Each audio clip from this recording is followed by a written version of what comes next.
You heard Perry. Superman's back.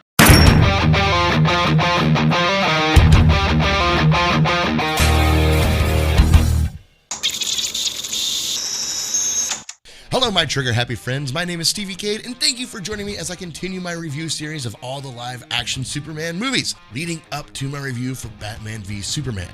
But before we get started, if you could, hit that subscribe button and the little bell ding thing so you get notified every time I upload a new video. Alright guys, so grab your keyboards, head down in the comments section, and let's review Superman Returns.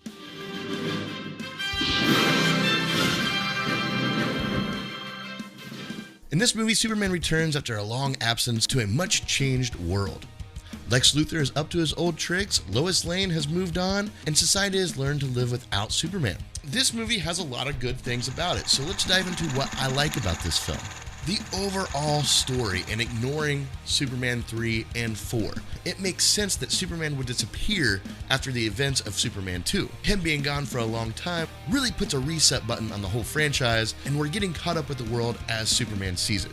This movie has really good pacing, and there's not many parts that bog down the story at all. I found it to be very fluid and an overall just entertaining movie.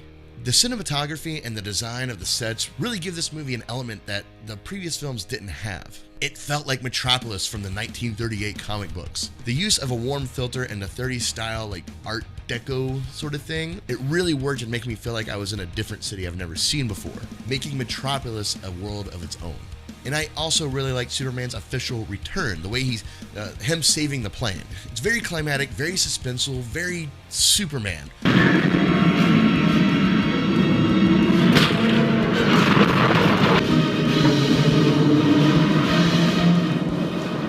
I found this movie to be entertaining all around and very funny.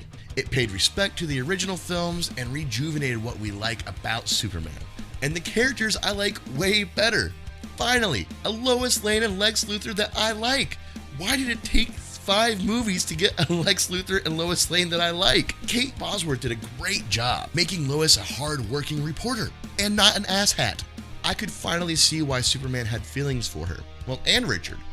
Hell, Richard was a great addition to this movie. Not all superheroes wear capes, and Richard is a superhero in his own right. And I liked how they made him a pilot, because, you know, Lois has a type. Kevin Spacey as Lex Luthor. This is how you Luthor. He takes all the elements that I hated about Gene Hackman's Lex Luthor, and he delivers it in a way that I found satisfying. And he actually shaved his head. I don't want to be a god. I just want to bring fire to the people.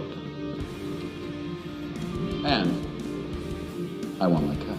The character still comes off as a very narcissistic, self-proclaimed genius, but it works better for me. He comes across as more of a mad scientist in this movie rather than just some guy who's this, well, here, I came up with a plan, and this plan is amazing, and it works because of reasons. Kevin Spacey sold Lex to me.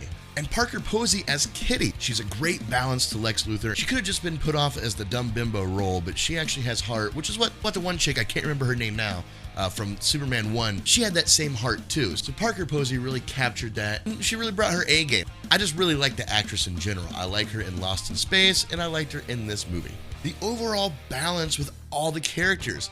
Now, the thing with the original movies is Christopher Reeves led those films, and his performance was way up here. Everyone else's performance I found to be way lower on the scale. So in this film, Brandon Routh, whichever, he can't compete with Christopher Reeves. He just doesn't. He does a great job as a Christopher Reeves style Superman, but he doesn't have the same essence. Does that make sense? Like, his Superman was very Christopher Reeves Superman, but his Clark Kent was like not all that great. He was okay, but that's a good thing. It brought Superman down a level, and the other characters elevated up, making this a more balanced film for me. Another thing that I really liked about this movie was the scene with the machine gun. We've never seen the Man of Steel aspect of Superman before, and seeing this guy totally go apeshit with a machine gun on Superman and it does nothing.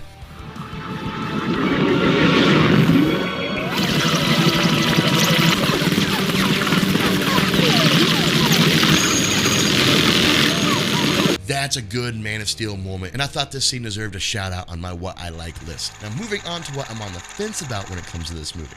The use of the kryptonite. They did good things with it when Lex Luthor stabs Superman with it, with his kryptonite. And the concept of using kryptonite inside the crystals that made the Fortress of Solitude to create this kryptonite-infused land was amazing. Like, that's a brilliant idea. Good job, Lex. I mean, your overall master plan was terrible, but this part of your plan was good. But I'm on the fence about it because I think it could have been utilized a little bit better. Instead of building up to this magnificent moment in the third act, I would have actually enjoyed seeing this kryptonite land show up somewhere in the second act, and we can see more of a global impact because of it. And actually seeing aspects of why the government wouldn't be able to stop Lex Luthor in the first place, because he just says that they can't, doesn't really explain why. When he says something about alien technology, I'll have advanced alien technology thousands of years beyond what anyone could throw at me. Bring it on!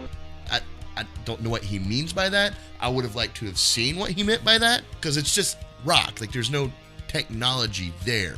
And I also would have liked diving deep into, seeing Superman not only react to the kryptonite on the land, which we did see, but maybe more creative ways that he could have gone around it, or multiple attempts that he failed at, something to make that more impactful to me. Good concept, could have been hashed out a little bit more and more impactful, in my opinion. Superman floating above the earth and listening to everything that's going on in the world. It's a beautiful shot, and the reason why I'm on the fence with it is kind of like the kryptonite land thing. They really could have dove deeper into it. I find this to be a really missed opportunity of how troublesome that actually could be for Superman. How do you choose which cry for help to go to? Like, how do you choose to save one thing over the other? And I can see that being a really deep, almost anxiety-ridden aspect of Superman. Now, this movie wasn't made to show us that sort of thing. It wasn't made to go that deep.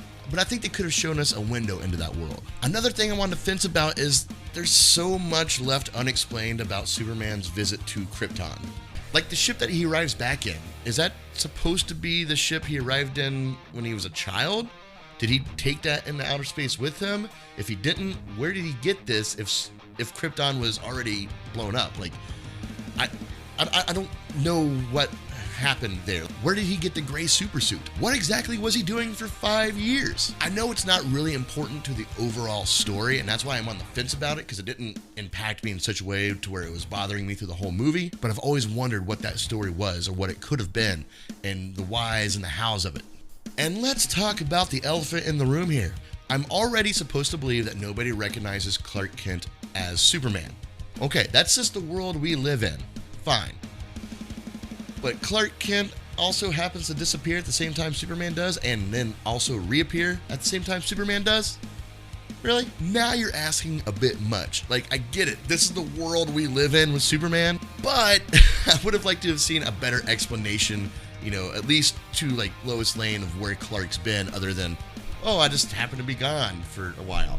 They're using a little too much of suspension of disbelief here. Now, moving right along with what I don't like about this movie. Superman's suit. It's bad. It's really bad.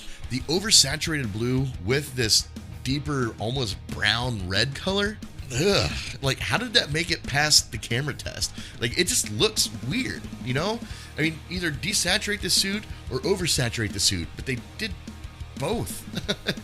What a weird choice. And the cape looks cheap. It looks like it's made of vinyl, like something you would find at a second-rate costume shop. The S emblem on his chest is really low, like it's near the nippleage area. It just doesn't look right, man.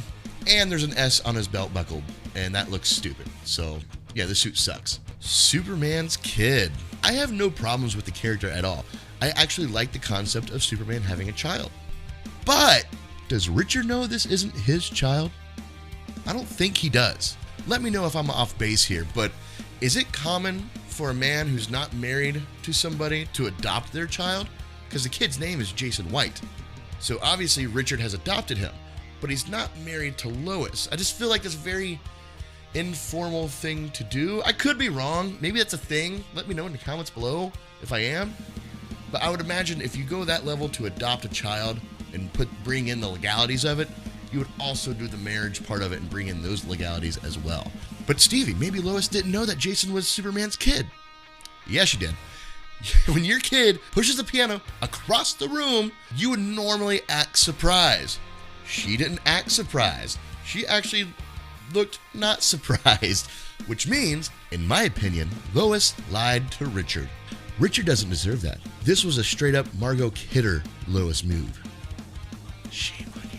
This movie should have been a standalone film and not a sequel. Or is it a sequel? I don't really like. Yes, it's supposed to be a sequel, but an unofficial sequel to something. It's a weird movie. It's weird chronologically speaking. Like, it's supposed to be a sequel, but in newer times. That's a very odd choice to me. This doesn't feel like a sequel. It feels more like a remake or a reimagining of the previous films, which is what it should have been. If you wanted all these ties to the original films, then maybe you should have reshot some iconic scenes with these actors and had them in flashbacks, so we know that this is supposed to be that movie, but a more modernized retelling of it as opposed to a direct sequel. That would have made more sense to me. Otherwise, it becomes really hard to connect these movies together and know where this movie stands in the franchise. Lastly, Superman being a creep disturbed me when he spies on Lois at her house. This makes me think that this Superman would be the Superman that uses his super sight to see what's underneath people's clothes. You pervert. And as I said, it's just creepy. You could even say he's a super creep. A super creep! Super creep! He's super creepy!